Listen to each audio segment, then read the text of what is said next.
No čaute všetci. A na úvod. Ja som vám slúbil pokračovanie videjka o nápojoch Chupa Chups. Konkrétne tam mala byť príchuť, myslím, že melón a nejaká višňa so žuvačkou. Ja sa k niečomu priznám, ja som na to zabudol. A ja som to vypil. Áno, mám pamäť ako akvavírová rybka. Bohužiaľ, no, stalo sa. Spätná reakcia, tá višňa s tou žuvačkou, nič moc.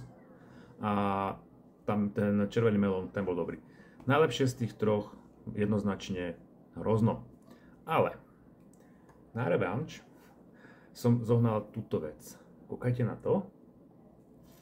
Volá sa to Hata. Je to nápoj z Japonska, tam je to veľmi obľúbená pochuťka pre nich. Predáva sa to už aj na Slovensku. Videl som naozaj veľmi veľa videí na TikToku, na YouTube, kde to ochutnávajú a reakcie sú fakt, že dobré.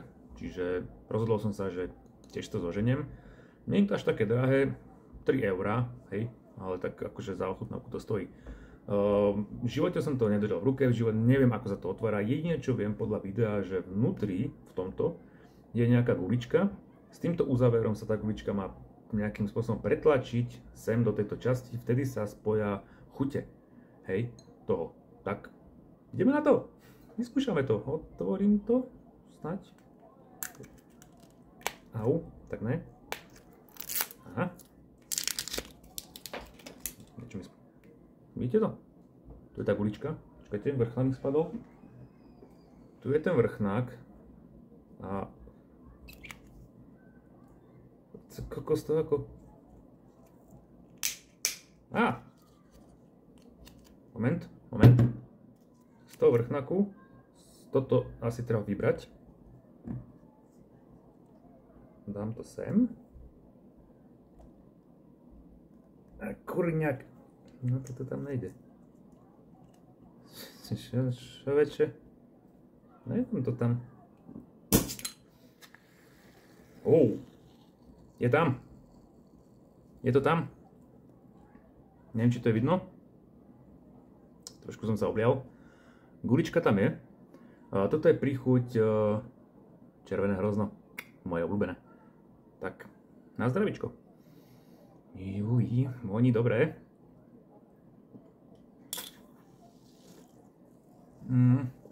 Au. Ňamka.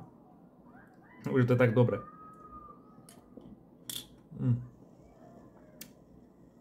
Dosť to pení. Asi to malo byť studené. Každopádne je to fakt, že dobre. Príchutí je naozaj veľa. Čo som pozrel videjka, čo som tak počúval, tak jedna z takých tých najobľúbenejších je úplný ten základ. Základná fľaška. Je taká číra, tekutina voda, má to takú jemnú sladkavú chuť, trošku také ovocičko, neviem. A že vraj najhoršia je kola. Takže kolu ani skúšať nebudem, ani vy neskúšajte. Toto hrozno, to je akože, to je topka. Niekde to nájdete, momentálne sa rozširujú tieto obchodíky s čínskym tovarom, ani teda potravinami, takže určite to tam nájdete.